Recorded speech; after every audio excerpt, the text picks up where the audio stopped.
바랍니다.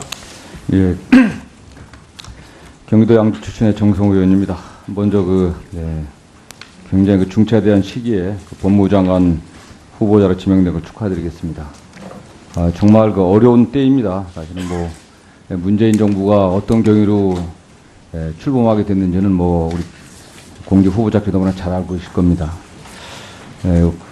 여러 야당 의원님들께서 후보자에게 도덕성 관련한 여러 문제점들 지적을 하셨지만, 본 의원이 보기에는 그게 공직 후보자로서의 어떤 자격을 심대하게 훼손한 그런 정도까지는 아니라고 생각합니다.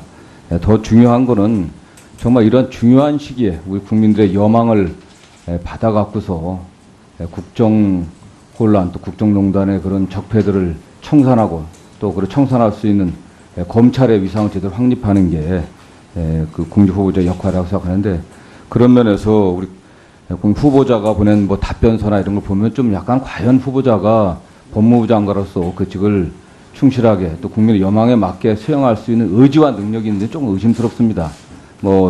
후보자께서는 너무 시간이 촉박해갖고 너무나 많은 양의 그런 서면 질의라든가 이런 거에 대한 답변을 제대로 준비를 못했다고 하는데, 그건 좀 문제가 있다고 생각하고요.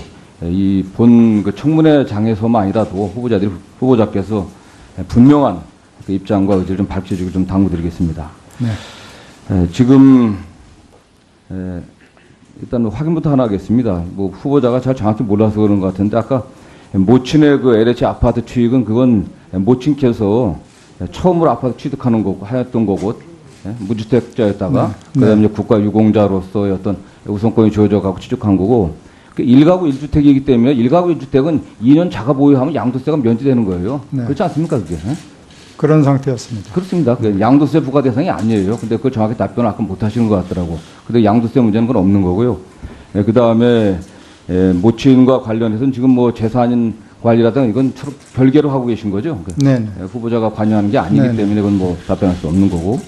그 다음에 또 그 전에 포르테 자가용 관련해서는 이제 그게 있었지만은 공직 후보자는 대개 다른 대중교통 수단을 이용했던 거고, 그게 이제 아들이 운전하면서 여러 가지 그런 주정차 위반이라든가 각종 과태료를 부과당할 어떤 그런 위반이 있었지만, 그건 본인이 운전하지 않았기 때문에 몰랐다는 그런 취지였던 거죠, 이게. 네네. 지금 장관에 취임하시면 가장 먼저 해야 될 게 뭐라고 생각하십니까, 지금요? 일단 업무 보고 받은 다음에, 업무 파악된 다음에 후보자께서 가장 먼저 해야 될 일이 어떤 것인가요? 법무부 개혁이죠. 법무부의 탈검찰화. 네. 그리고 인사 문제라고 생각합니다. 일단 인사가 급하겠죠. 네네. 인사가. 지금 전국에 수많은 검사들이 지금 장관하고 또 20일 날 제시된 검찰총장 청문회 끝나면 임명되고 나면은, 임명된다고 하면 두 사람이 어떻게 인사하냐, 거기에 다 보고 있는 겁니다, 사실은. 예? 사법개혁이든 검찰개혁이든 법무부의 탈문민화도, 탈검찰도 법무부의 문민화 문제도 결국엔 그걸 해나갈 담당자들이 필요한 거 아니겠습니까? 그 인사를 해야 되는 겁니다. 네. 어떤 원칙하에 그 인사를 할까 생각하고 있습니까? 지금 인사가 제가 아직 청문회 준비 관계로 자세히 생각해 보지 않았습니다만 2단계로 진행될 것 같습니다. 네.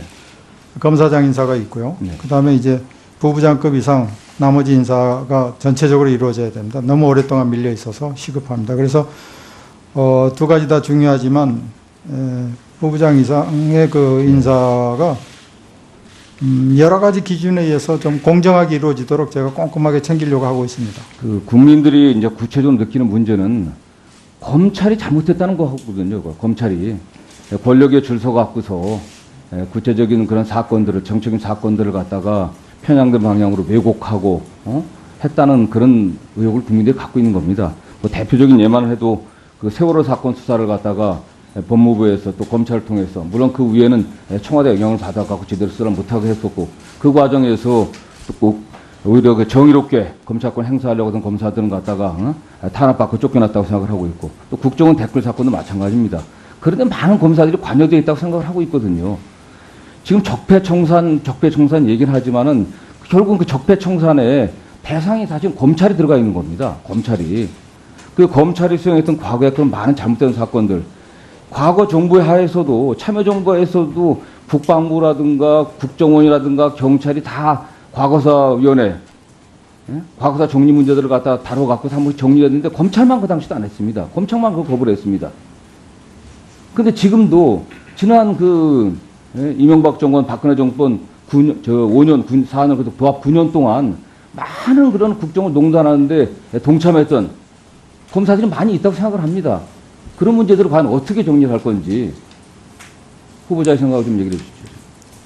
구체적으로 말씀드릴 수 없습니다만은 일단 정의롭지 못한 검사, 그리고 권력 편향적이었던 검사들, 이런 검사들은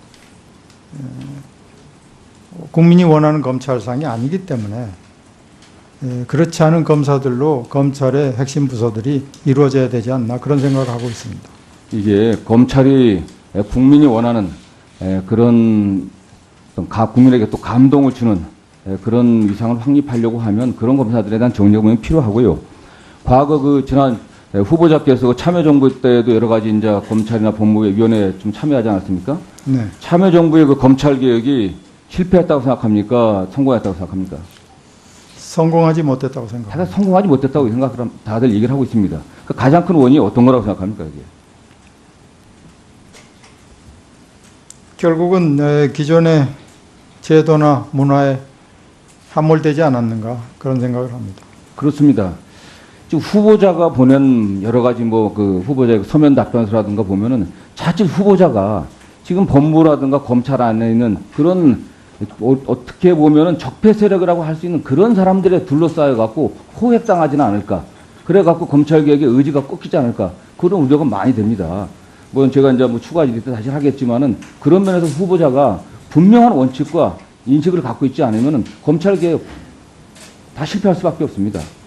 일단 간단하게 의견 말씀해 그런 우려가 있다는 것을 제가 잘 알고 있고 또 듣고 있습니다. 앞으로 그런 점을 명심해서 포획되지 않는 그런 내부자의 시각으로 검찰을 개혁하겠습니다. 예, 다음 존경하는 여상규 의원님 질의해 주시기 바랍니다.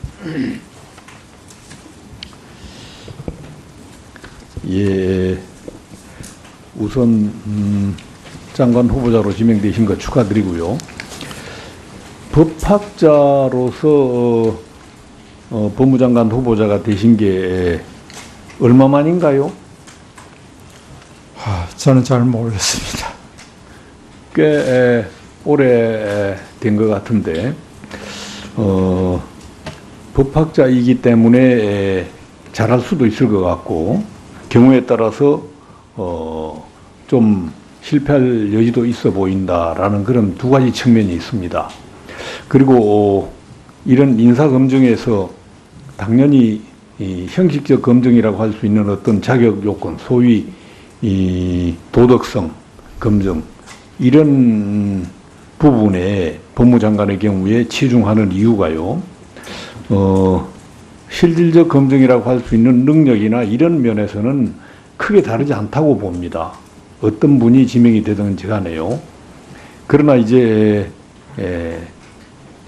법을 집행하고 또 국민들에게 그 명확한 기준을 제시해 줘야 되는 그런 임무가 있는 법무장관 입장에서는 도덕성 검증이 매우 중요하다라고 보여지기 때문에 야당에서는 후보자님의 이 도덕성 검증에 치중하고 있다, 이런 말씀을 드립니다. 그리고 저도 자료 오는 거 봐가면서 몇 가지 물을 내용이 있습니다. 그건 그때 보기로 하고요. 우선 당장은 아까 말씀드린 소위 법학자가 장관 후보자로 지명됨에 따른 어떤 우려, 이런 것들에 대해서 몇 가지 좀 여쭤보고자 합니다. 주로 언론이나 전문 잡지 이런 것들을 통해서 제가 본 내용들인데요. 통합진보당 해산 결정에 대해서 좀 비판적인 의견을 제시했더군요. 지금도 네. 같은 의견이십니까? 그 당시에 제가 그런 글을 쓴 것은 이제 정당이라는 것이 결국 유권자의 선택에 의해서도 컨트롤 될 수 있는 측면이 있지 않는가, 그런 학자적 관점에서 그런 그 글을 썼고요. 통합진보당의 그 활동이 헌법 질서에 위배된다고 해서 해산 결정을 한 헌법재판소의 결정은 존중을 합니다. 예, 좋습니다. 뭐 학자적 관점에서 충분히 제기할 수 있는 주장이라고 생각하고요. 그러나 이제 장관이 되시면 조금 생각을 바꿔야 되지 않겠나 이런 생각도 듭니다. 비슷한 류의 이 문제점으로 몇 가지가 보여요. 지금 국가보안법 폐지라든지 아까 이야기가 나온 종교 등 신념에 따른 병력 거부 문제, 그리고 또 하나 좀 특이할 게 2013년 매일경제 인터뷰에서 나온 내용인데 성매매 특별법의 위헌 가능성을 주장했더군요. 이런 것들도 학자이기 때문에 가능하지 않겠나 저는 이렇게 이해를 했습니다. 그러나 이제 현실 법률 실무를 집행하는 최고 책임자 입장에서는 이런 부분들은 좀 더 깊이 숙고를 해야 되지 않겠는가 이렇게 생각을 합니다. 관련해 가지고요. 지금 뭐 검찰 개혁에 대한 포부가 크신 것 같아요. 그 공수처 설치와 관련해서 여러 번 반드시 설치하겠다. 지금 오늘 이 자리에서도 설치하겠다라고 각오를 피력하시고 그랬는데 이게 노무현 정부 때 그 후보자의 이 주장 내용을 보면요. 이렇게 표현이 되어 있어요. 검찰을 제어하기 위해서 새로운 수사기관을 만들려는 노력보다는 검찰권의 불합리한 행사에 대한 합리적 통제 장치를 마련할 필요가 있다. 검찰이 본연의 임무를 잘 수행할 수 있도록 독려하는 것이 우선돼야 된다. 이런 주장을 하셨어요. 그러다가 이제 갑자기 이번 그 법무장관 후보자 지명과 관련해서 여러 가지 인터뷰 내용을 보면 공수처를 반드시 설치하겠다 이런 의견을 필요하고 계신데 이게 좀 의견이 바뀐 겁니까? 뭐 어떻게 된 거예요? 기존의 검찰 조직으로 그 고위공직자라든가 또는 특히 검사라든가 이런 데 대한 수사가 원활히 이루어진다면 그게 정상적이라고 봅니다. 그러나 이제 우리 현실에서 그런 그 가능성이 별로 없다는 것을 우리가 경험으로 알기 때문에 공수처가 필요하지 않는가 그런 생각을 합니다. 현실도 아까 후보자께서 그 어느 의원님 질의에 답변했듯이 지금 특별검사 제도가 이미 정착이 되어 있고요. 더구나 상설특검법이 발의 중에 있습니다. 언제든지 특별검사를 임명할 수 있어요. 그리고 또 직접 수사권이 있는지는 정확치 않지만은 특별감찰관 제도도 있고 검찰의 업무를 잘못된 특기 업무를 견제할 수 있는 여러 가지 기구는 저는 구비되어 있다고 봅니다. 그런 기구들을 제대로 활용하느냐 못하느냐 문제겠죠.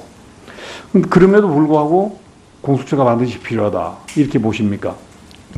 공수처는 최종적으로는 뭐 국회에서 통과될 입법사항입니다만은 저희 법무부로서 한다면은 뭐 그걸 통과되도록 협조하는 그런 위치에 밖에 있지 않습니다. 그러나 사실 그 특별검사제라든가 이런 것들이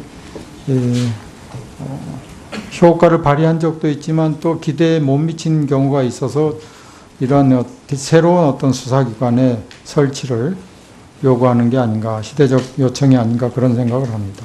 지금 후보자님 주장. 예, 감사합니다. 시간을 주시게 해주셔서 고맙습니다. 다음 존경하는 이춘석 위원님 질의해 주시기 바랍니다. 가구주택은 2년 자가 보유하면 양도세가 면제되는 거예요. 네. 그렇지 않습니까, 그게? 그런 상태였습니다. 그렇습니다. 그게 양도세 부과 대상이 아니에요. 근데 그걸 정확히 답변을 아까 못 하시는 것 같더라고. 근데 양도세 문제는 그건 없는 거고요. 그 다음에, 모친과 관련해서는 지금 뭐 재산 관리라든가 이건 서로 별개로 하고 계신 거죠? 네네. 후보자가 관여하는 게 아니기 네네. 때문에 그건 뭐 답변할 수 없는 거고. 그 다음에 또 그 전에 포르테 그 자가용 관련해서는 이제 그게 있었지만은 공직 후보자는 대개 다른 이제 대중교통 수단을 이용했던 거고, 그게 이제 아들이 운전하면서 여러 가지 뭐 그런 주정차 위반이라든가 각종 과태료를 부과당할 어떤 그런 위반이 있었지만 그건 본인이 운전하지 않았기 때문에 몰랐다는 그런 취지였던 거죠. 그게. 네네. 지금 장관에 취임하시면 가장 먼저 해야 될 게 뭐라고 생각하십니까, 지금요? 일단 뭐 업무 보고 받은 다음에 업무 파악된 바랍니다. 예. 경기도 양주 출신의 정성호 의원입니다. 먼저 굉장히 중차대한 시기에 법무부 장관 후보자로 지명된 걸 축하드리겠습니다. 정말 어려운 때입니다. 사실은 문재인 정부가 어떤 경위로 출범하게 됐는지는 우리 공직 후보자께 너무나 잘 알고 계실 겁니다. 여러 야당 의원님들께서 후보자의 도덕성 관련한 여러 문제점들 지적을 하셨지만, 본 의원이 보기에는 그게 공직 후보자로서의 어떤 자격을 심대하게 또 훼손한 그런 정도까지는 아니라고 생각합니다. 더 중요한 거는 정말 이런 중요한 시기에 우리 국민들의 여망을 받아갖고서 국정 혼란 또 국정농단의 그런 적폐들을 청산하고 또 청산할 수 있는 검찰의 위상을 제대로 확립하는 게 공직 후보. 그다음에 후보자께서 가장 먼저 해야 될 일이 어떤 것인가요? 법무부 개혁이죠. 법무부의 탈검찰화. 네. 그리고 인사 문제라고 생각합니다. 일단 인사가 급하겠죠. 네네. 인사가 지금 전국에 수많은 검사들이 지금 장관하고 또 20일 날 제시된 검찰총장 청문회 끝나면 임명된다고 하면 두 사람이 어떻게 인사하냐 거기에 다 보고 있는 겁니다, 사실은. 사법개혁이든 검찰개혁이든 법무부의 탈문민화도 탈검찰도 법무부의 문민화 문제도 결국엔 그걸 해나갈 담당자들이 필요한 거 아니겠습니까? 그 인사를 해야 되는 겁니다. 네. 어떤 원칙하에 그 인사를 할까 생각하고 있습니까? 지금 인사가 제가 아직 청문회 준비 관계로 자세히 생각해 보지 않았습니다만 2단계로 진행될 것 같습니다. 네.